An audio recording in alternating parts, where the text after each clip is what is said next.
E aí, tudo bem? Sou Elton Luiz e estou aqui com o NKCast, da NK Bariátrica. Dr. Nicolas Cruel nos conta a história dele nesse primeiro episódio de uma série que a gente vai trazer para você sobre cirurgia bariátrica, sobre obesidade, sobre a evolução da videolaparoscopia até a robótica. Aguarde, tem muito conteúdo bom, fique conosco. Como todo jornalista, eu sou curioso, então nada melhor do que bater um papo com o Dr. Nicolas para saber dessa história até chegarmos na bariátrica. Então são vários episódios daqui para frente, como esse é o primeiro, é o introdutório, não é? Então vamos começar sabendo da sua história, porque é o que eu quero saber, que eu gosto de conhecer pessoas assim. Como surgiu essa paixão pela medicina? Sempre fui muito curioso, né, para saber, né, em relação à medicina, como é que era, o que o médico fazia. E sempre tive exemplo em casa do pai. A gente morava no interior, né, em Armazém, e eu devia ter em torno de uns 7 anos, 6, 7 anos. E o pai médico de interior fazia tudo, né? Desde... É clínico geral, né? Aí faz de tudo. De tudo. Anestesiava, operava, atendia infarto, ortopedia, era tudo. Tudo. Aí o pai falava que chegava lá, às vezes estava brincando, estava fazendo qualquer coisa. Ele falava, vamos no hospital. Eu já largava tudo, saia com ele para ir para o hospital. E ele fazia muita cesárea, parte normal lá na cidade, lá em Armazém. Então era um hospital, né, pequeno, tinha um centro cirúrgico, tinha uma janela, né, uma janelinha. Aí eu ficava nessa janelinha olhando ele fazer a cesárea. Aí, quando nascia, o pai sempre dizia que daí eu ficava, fazia a maior festa, batia, que daí tinha as irmãs, né? Elas que ajudavam. Elas daí ficavam lá do lado, eu ficava olhando, aí nascia a criança, eu ficava batendo palma e queria levar para casa. Aí eu fiquei pensando, por que não foi para pediatria? Não é? Poderia ir, não é? Poderia ir para pediatria. Não, mas é mais difícil pediatria, né? Entender as crianças é mais difícil. Eu imagino. Aí depois daí fui crescendo, e lembro que quando tinha ali em torno de uns 12, 13 anos. Aí ele deixava ficar cortando fio. Imagina, cara, vai fazer o quê? Vou cortar o ponto. É. Só. Mas para ti devia ser uma coisa... Tinha que ser preciso, né? Exato. Mas nunca mudou, o Nicolas, porque geralmente, o que a gente pensa? Tem uma paixão, que normalmente vem com um exemplo do pai, né? Ou da mãe, né? Vem um exemplo. Mas nunca mudou no decorrer dos estudos de colegial, não. Digamos assim, ou não? Não. Sempre medicina? Sempre quis medicina. Até que daí, quando eu terminei o colégio, aí eu prestei vestibular, daí não passei. Daí não passei, daí vai fazer cursinho. Daí fiz o cursinho, eu passei no vestibular. Aí quando eu comecei a faculdade, eu passei em Criciúma. Uhum. Aí eu comecei a faculdade já na primeira fase, já comecei a voltar a acompanhar, né? E com tudo. Daí, minhas primeiras férias, já comecei a fazer estágios, né? Estágios daí curriculares, né? De fazer no regional. Uhum. Aí ficava isso, sempre férias, era estágio no hospital. Ou seja, não eram férias, né? Pra mim era diversão, né? Eu ia dizer, era uma diversão, mas já pensando no futuro, né? Já pensando no futuro. Aí o pai operava também próximo lá de Criciúma. Daí eu ia também acompanhar ele, ficava lá em cirurgias. Daí nas férias, daí, quando vinha para cá, ali dezembro, janeiro, fevereiro, ficava no hospital. E foi assim a faculdade toda. Deixa eu situar para quem está vendo o podcast de outra região, porque a internet nos leva para qualquer lugar do mundo, quiçá fora dele. Se você acredita em ETs, calma. Armazém é no sul de Santa Catarina, tá? E nós estamos, nesse momento, em Florianópolis, Santa Catarina, com esse podcast aqui.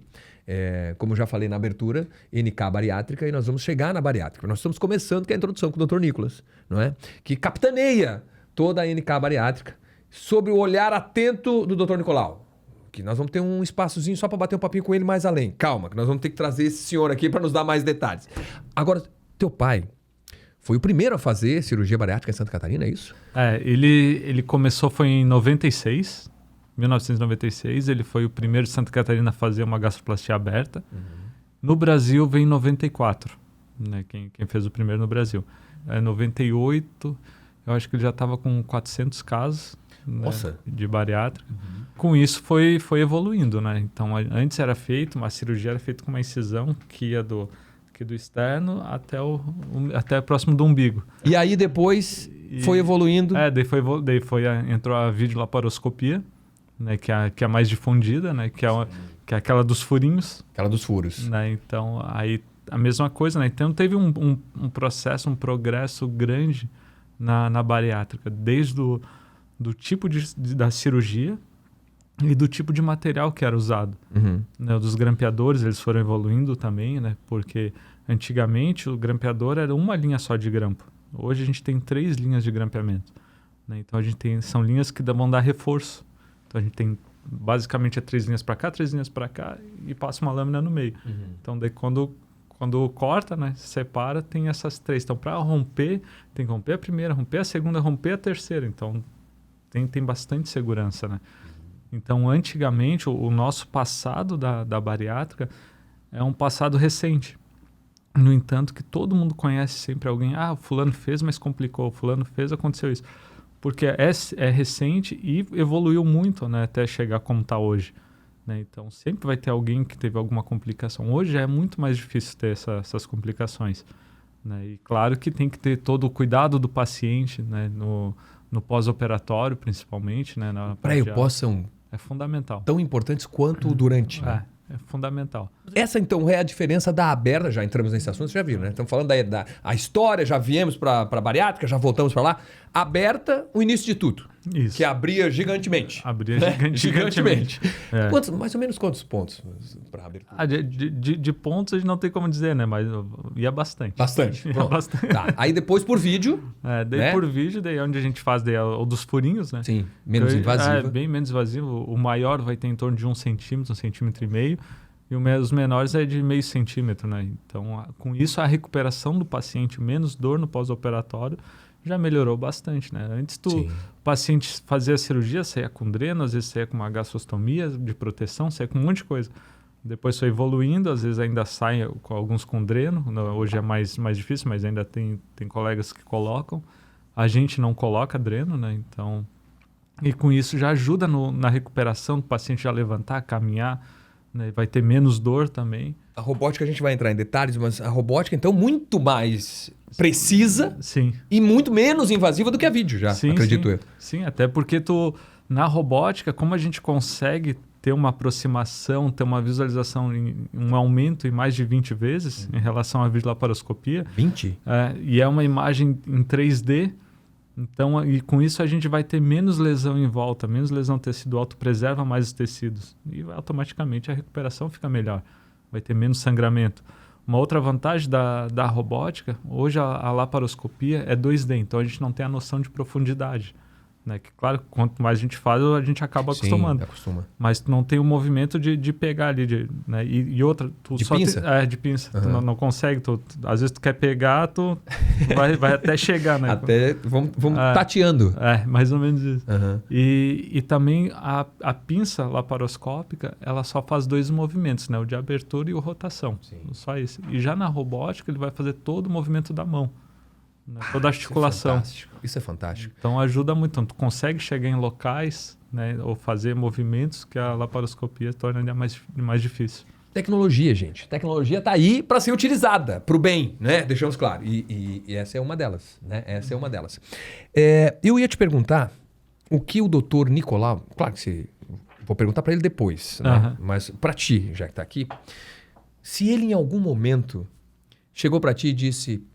É isso, estás no caminho certo. Ou não, ei, volta aqui, senta aqui e vamos conversar.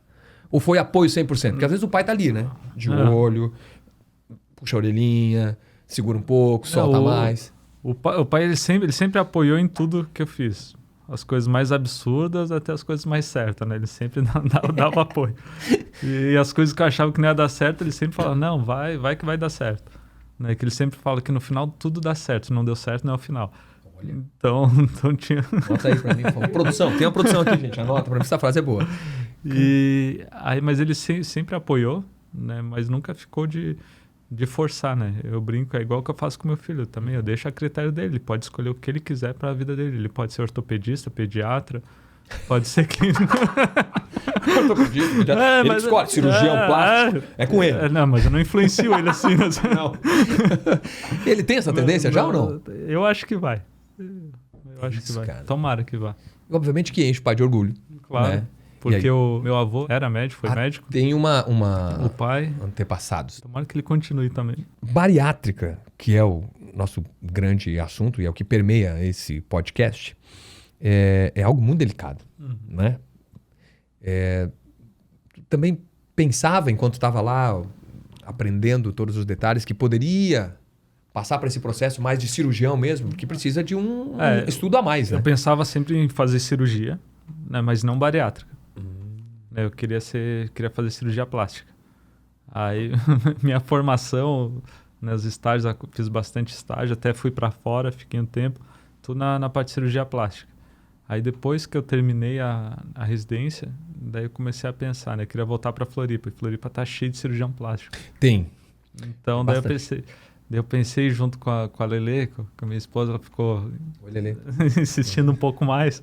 Daí eu pensei, é mais fácil o quê? Eu brigar com 100 cirurgiões ou com 5 bariátricos? A Lelê, para quem não sabe, a gente vai apresentar ela ao longo dos podcasts, pode ter certeza, mas ela tá sempre com a anteninha dela ligada aqui, entendeu? Ela trouxe um guarda-roupa pro Nicolas, aqui ela tá antenada. Mas eu acho que é bom ter essa... com quem dividir isso, né? Sim. Porque, querendo ou não, realmente, Florianópolis... há estudos praticamente de que aqui muita gente gosta, né, da questão estética, né? Isso. Então dividir o bolo talvez um pouco menos, né? Focando. Foi mais cômodo ali. Essa especialização é mais difícil? É trabalhoso igual, né? Quanto a cirurgia plástica, a cirurgia bariátrica também tem que fazer geral, faz aparelho digestivo e depois vai acompanhar. Tem um processo. Vai fazer um período de acompanhamento de 1 ano com alguém que faça a bariátrica, né? Hoje já estão fazendo residências também. Então, tu fica muito... acaba funilando mesmo e fica muito específico isso aí. E, querendo ou não, tu tem que saber tratar as complicações, né? Porque tu mexe, né, com o estômago, mexe com o intestino, existem riscos. Mas isso em todas as áreas tem também. Então, tu tem que estar bem atento a isso. As variações também anatômicas. E eu acho interessante porque, assim, todo mundo conhece uma pessoa, em se tratando desse assunto, que está incomodado com essa doença, né? A obesidade é doença, nós precisamos falar isso, né? Hoje, muito se fala, não, deixa assim, tá tudo certo. Calma, deixa assim, tá tudo certo é uma coisa que precisa ser comentada, né? Deixa assim, tá tudo certo como? Tá te fazendo bem? Né? Como é que estão os seus exames e tudo mais, né? E a obesidade incomoda muita gente, né? Uma coisa que eu sempre falo, a gente tem que entender, primeiramente, que a obesidade é uma doença. Pronto, ponto. Né? Então, é igual ter pressão alta, ter diabetes, tu vai buscar um tratamento. A cirurgia, ela é uma das formas de tratamento. Né? Então, primeira coisa, a pessoa tem que saber isso, que a obesidade é uma doença. A partir daí, ela tem que procurar ajuda. Né? Então, a gente tem que correr atrás disso. Né? A gente começa, né? Vai num nutricionista, vai num colega, num profissional da educação física, né? Vai fazer atividade, tenta um endócrino. Não está resolvendo, né? Chegou no limite que tem que ter uma indicação para cirurgia. Então a gente vai fazer um cálculo, calcular o índice de massa corporal desse paciente. Ou seja, não é simplesmente quero fazer. Não é. Também não é assim. Depois que teve falha no tratamento clínico e tu tens o IMC, né, com indicação para cirurgia, aí sim a gente pode fazer. Até porque quando a pessoa chega num certo peso, né, no IMC maior de 35, chega com 100 e tantos quilos, a pessoa não chegou ali porque quer. Chegou, quando eu tiver 20 e tantos anos eu quero chegar a 120, 130 quilos. Não quer. Então a gente tem que buscar essa ajuda, esse tratamento. E assim, depois que teve essa falha toda, aí sim a gente vai para a cirurgia. Então a pessoa tem pressão alta, tem diabetes, às vezes tem alguma dor articular, tem gordura no fígado, aí tem um leque grande. Aí a gente vai indicar, vai fazer toda a avaliação com o nutricionista, com o psicólogo, com o clínico, depois vai passar comigo, passa com o anestesista, aí vai para cirurgia. Alguém, aí é curiosidade minha, tá? De jornalista. Alguém, em algum momento, óbvio que deve ter acontecido, mas quero que tu conte esse caso. Depois da cirurgia, estava estonteante, que não conseguia se conter de felicidade e te pegou e falou, doutor, obrigado. Alguma coisa desse tipo, felicidade extrema, assim, que te encheu de bem-estar, daquela sensação boa? Não, isso tem. Graças a Deus tem bastante, né? Que fica, porque melhora tudo, né? Então, melhora a qualidade de vida da pessoa, a autoestima melhora, então a pessoa se torna mais alegre, mais ativa, né? Às vezes tem pacientes aí que tem, principalmente diabéticos, né? Já fazendo uso ali de insulina ou de remédio, acaba parando de tomar remédio.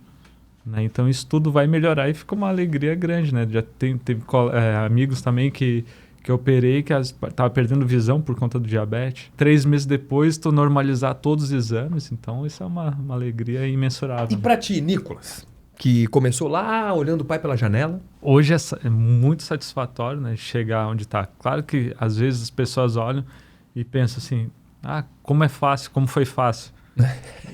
Então, daí é o que eu falo, tipo, em casa a gente sabe o tanto que passei, o tanto de noite fora, de plantão, de não dormir, né, a ausência às vezes em casa, né, até acompanhando o crescimento do meu filho. Né? Então, isso tudo para chegar hoje onde a gente está. Como diz o Dr. Nicolau, ainda não é o final. Né? Ainda não é o final. Ainda não é. Não é o final. Porque se tu tá sentindo bem e tem uma alicerce em casa e tu podes proporcionar uma coisa boa para outras pessoas, não é? Não, isso é fundamental, né? Para chegar onde tá, tem que ter esse apoio em casa. Se não tivesse, tu não consegue ter essa caminhada toda. Dr. Nicolas Cruel, esse é só o primeiro, é a introdução do que a gente está começando, um trabalho bem bacana, um trabalho sério, como eu disse aqui, um trabalho que proporciona bem-estar às pessoas e abordando um assunto que está muito em evidência. Mas não é porque é moda, é porque é uma doença e está sendo tratada com seriedade, não é? Que é a questão da obesidade. Né? Então estamos falando aqui com o Dr. Nicolas, da NK Bariátrica, e a gente tem muito conteúdo bom, e muitas dúvidas que a gente pode tirar de vocês, então aguardem com certeza, porque vem coisa boa por aí, certo, doutor? É isso aí. Esse é o NKCast, NK Bariátrica, a sua saúde no peso certo.